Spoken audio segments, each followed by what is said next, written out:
She looked at me, not the way she usually does. Not with that easy smile she gives when I say something dumb. Not with that little eye roll she's basically perfected over the years. This was different. She just looked at me, like she was waiting for something, like maybe she's been waiting for a while. And then she asked me one question. 3 words. 3 words that I still cannot get out of my head. For who? That's it. That's the whole question, and I froze. Like full-on brain stopped, can't even blink, froze. Because 2 seconds before that I had said something totally harmless. Something I'd probably said a dozen times before in different ways. Something you just say to a friend when you're talking and you're not really thinking. I told her she'd probably make someone a really great wife someday. That was it. That was the joke. That was the throwaway line, but she didn't laugh. She went quiet, and then she turned and looked at me with those eyes and asked, "For who?"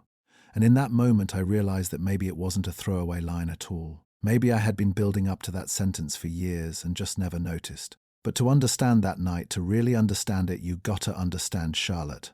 My name is Joseph. I'm 28. I live in Atlanta. I work in marketing. I hate mornings. And I have a group of friends I would genuinely do anything for. Our friend group came together in college. 6 of us crammed into a 3-bedroom apartment junior year, surviving on pizza, bad decisions, and way too much cheap coffee. Marcus, Deja, Tyler, Priya, me and Charlotte. I met her the first week of junior year. Shed just transferred from a school in Ohio and showed up at our place because she knew Deja's roommate. She walked in holding a paper bag from this little bakery down the street, and she just handed it to whoever was nearest the door, which was me. She said, "I heard moving into a new place is stressful, so I brought donuts. I'm Charlotte." That was the first thing she ever said to me. And I thought, okay, this girl is something else. But it wasn't like I developed some huge crush on her right then. It wasn't some slow motion movie moment. It was just easy. From day one, it was just easy with Charlotte. We fell into friendship the way some people fall asleep gradually, and then all at once. She became my go-to person. Not just in the group, specifically mine. She was the one I called when my boss was being a nightmare. She was the one who texted me at 11 p.m. asking if I had eaten dinner, and she always somehow knew when I hadn't. She was the one who remembered that I hate raisins and would literally pick them out of stuff before handing it to me. Who does that? Seriously. There were these late-night phone calls that started because we were both bad sleepers. Wednesday talk about nothing, genuinely nothing. What we watched, what annoyed us, what we wished were different. 90 minutes would go by, and I would feel more settled than I had all week. She laughs at her own jokes before she even finishes telling them. Like she cracks herself up mid-sentence and you end up laughing at her laughing before you even hear the punchline. And the coffee runs. Every Saturday morning, one of us would text the other and we'd hit this little spot 2 blocks from my apartment. No agenda. Just coffee and bad observations about strangers walking by and 2 hours that felt like 20 minutes. She was my best friend. That's the part I always want to lead with. She was my best friend first. Everything else I'm about to tell you came after years of just being her person, and her being mine. For the longest time, that felt like enough. It really did. I think the signs were there way before I noticed them. Looking back now, it's almost embarrassing how long it took me to see it. Like when you've been staring at something so close for so long that you stop actually seeing it, and then someone points it out and you're like, oh, it was always right there. The teasing started junior year. Marcus was first. We were at Tyler's birthday, just the 6 of us at a bar, and Charlotte and I had been talking in the corner for probably 45 minutes without moving. When we finally came back to the group, Marcus looked at us deadpan and said, "You two know there are other people at this party, right?" Everybody laughed, including us. We brushed it off. But then it kept happening. Deja started calling us the married couple as a bit. She'd say things like, "Oh, check with Joseph's wife," or "Charlotte, what does your husband think about that?" Always joking. But nobody in the group ever corrected her. There was this one night at Priya's place. Some guy from her work was there, didn't know any of us. He asked who was dating who, and without blinking, Tyler pointed at me and Charlotte and said, "Those two are together." The guy just nodded like it made total sense. Charlotte and I both started to say no, we're just friends at the exact same time. Same word, same moment. And the whole room lost it. Priya said that's literally what a couple would do, and I laughed it off. But there was this half second. This tiny little half second where I looked at Charlotte and she was already looking at me and neither of us said anything. That half second lasted a lot longer in my head than it should have. Then there was the hands thing. We were at a farmer's market one Saturday, a coffee run that turned into an all-morning thing. She reached for a jar of honey at the exact same moment I did, and our hands just landed on top of each other, and neither of us pulled back. We just stood there, both holding the same jar of honey, way too long. Then she laughed and said, "You clearly need it more," and handed it to me. I don't even like honey. I bought it anyway. The jealousy thing that one took me longer to admit to myself. There was this guy, Ryan, who she went on a few dates with last spring. Nothing serious, she said, just seeing where it went. And the first time she mentioned him, I said all the right things. That's great. You deserve someone good. I hope it works out. And I meant every single word. But then she kept mentioning him. And I started paying attention to how I felt when she did. It wasn't dramatic. It wasn't some big, overwhelming thing. It was just this low, quiet hum under everything. Like something was slightly off and I couldn't name it. Ryan fizzled out after a couple of months. She seemed fine. I was fine. But I noticed I was a little more fine about it than I expected. And that was the moment I should have asked myself why. I didn't. I just kept going. Kept showing up to coffee. Kept staying on the phone too late. Kept being her person and letting her be mine.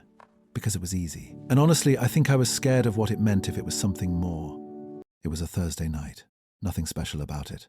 Wednesday had dinner with the whole group, and as the night wound down, people started heading out. Marcus had work early. Deja was tired. Tyler caught a ride. But Charlotte and I ended up on the rooftop of her building. She had this rooftop with string lights and old plastic chairs and a view of the city that was honestly better than it had any right to be. We had been up there probably 100 times. It was warm. That perfect late summer warm where the air is not sticky anymore and there's just enough breeze that you don't want to be inside. We had drinks. We were talking about a show we had been watching, about a trip Marcus was planning that the rest of us were debating joining. Normal stuff, and then there was this quiet. One of those comfortable, easy quiets you can only have with certain people, where you don't feel the need to fill it. I was looking out at the city. She was looking at the sky or trying to through all the light pollution. And I don't know why I said it. I genuinely don't know where it came from. It wasn't planned. It just came out. You know, you probably make someone a really great wife someday. I meant it as a compliment. The kind of thing you say when you're sitting next to someone you genuinely admire and you're just thinking out loud. The way you would say you're going to do something really cool one day or you're such a good person. That's what I told myself. She didn't respond right away. I looked over and she was still looking at the sky. But something had shifted. She had gone still in a different way. And then she turned and looked at me. For who? And there it was. My brain just stopped. Because the way she said it wasn't teasing. It wasn't the voice she uses when she's messing around. It was quiet, serious. And she was looking at me like she actually wanted an answer. Like maybe the answer mattered. I opened my mouth, nothing came out. I tried again. Still nothing. My brain was running through every possible response at full speed, and none of them felt right. None of them felt honest enough. None of them felt safe enough. I mean, for whoever lucky enough, I finally said. It was a dodge. We both knew it. She held my gaze for a second longer than was comfortable. Then she turned back to the sky. She said. That was it. Just that one small sound. And somehow that was louder than anything else she could have said. We stayed up there for another hour after that. We kept talking. About the show, about Marcus' trip, about something funny that happened at work that week. We were completely normal. Totally normal. But something had shifted. Like there was a version of that night before those two words, and a version after, and the version after felt different in a way I couldn't shake. When I got home, I sat in my car for like 15 minutes before going inside. I wasn't ready to be somewhere else yet. I just needed to sit with it. For who? Why did she ask that? What did she mean by it? Was she messing with me? Was she doing that thing where she pokes at something just to see how I react? Or was she asking because she wanted to know if the answer was her? I couldn't sleep that night. Which isn't unusual for me, but usually when I can't sleep, I text her. That night, I just lay there staring at the ceiling. The next morning, I woke up and my first thought was her face, specifically the way she looked at me in that moment, the way her voice sounded when she said those words. I have been thinking about Charlotte every day for years, but I always thought about her the way you think about someone who's just part of your life, like breathing. You don't notice it, it's just there. This felt different. This felt like noticing for the first time. I called Marcus. I didn't tell him exactly what happened. I wasn't ready to say it out loud yet. I just said, kind of casually, do you ever think me and Charlotte have a weird dynamic? He was quiet for a second, and then he said, brother, I've been waiting 3 years for you to figure this out. I didn't say anything. We all have, he said. The whole group. We've been watching you two do this dance forever and figured eventually one of you would just get it. Get what? I said, even though I think I already knew. That you're in love with her, man. Come on. He said it like it was the most obvious thing in the world. And here's the thing, my first instinct was to deny it. To laugh and say, nah, it's not like that. She's just my friend. But the words didn't come. Because this time, even I didn't believe them. I thought about all the Saturday mornings. All the late night calls. the honey at the farmer's market, the way I felt every time Ryan's name came up, the way she makes a room feel easier just by being in it. I thought about how she remembered the raisins. I know that sounds small, but that's the kind of thing that gets you. Not the big gestures, the tiny ones. The ones that say I see you specifically. Not just anyone. You. I don't know what to do with that, I told Marcus. Yeah, he said. That part's on you, I texted Charlotte later that day. Just something normal sent her a meme about something we had talked about the night before. She responded immediately, sent back a laughing emoji, said this is too accurate, totally normal. And yet I stared at that text for way longer than I should have. I saw her 2 days later at DJ's place. Group dinner, nothing special. But I noticed things I never let myself notice before. The way she tucks her feet under her when she sits on the couch. The way she asks real follow-up questions when someone is talking, not just polite ones, actual ones. The way she laughed at something Tyler said and then immediately looked over at me, like she was checking if I found it funny too. She always does that. She's always been checking to see if I'm with her. I don't know how I missed that for so long. Or maybe I didn't miss it. Maybe I saw it and just wasn't ready to do anything about it. Maybe comfortable felt safer than honest. On the drive home that night, I turned off the music and just drove in silence, thinking about her question, my non-answer, everything I said and everything I didn't. Here's the thing about being someone's best friend for a long time. You build this whole world together, this whole language, inside jokes and shared references and ways of talking that don't work with anybody else. And somewhere along the way, you stop noticing that what you built is actually something real, something you'd be terrified to lose. I keep coming back to those 2 words. For who? She asked like she wanted a real answer. And I gave her a dodge. And she let me get away with it, but not without that one small sound. I've played that back more times than I can count. Was she disappointed? Was she waiting for me to say something different? Was she testing me? Or was she doing the exact same thing I was doing, getting close to the edge of something and then pulling back because the edge is scary? I haven't said anything to her yet. I know, but it's not as simple as just saying something, because what I say next changes everything. Our friendship, our dynamic, our Saturday mornings, our late night calls, all of it. What if she didn't mean it the way I think? What if for who was just a weird question in a weird moment and I built a whole thing around nothing? What if she did mean it and I already let the moment pass?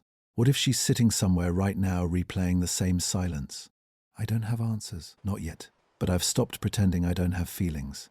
And that part feels like progress. This isn't the ending. I don't have one yet. This is just where things are right now, somewhere in the middle, where the feelings are real but the words haven't caught up yet. That in-between place where everything is the same and also nothing is the same. And maybe the real question isn't why she asked for who. Maybe the real question is why I was suddenly so afraid to answer.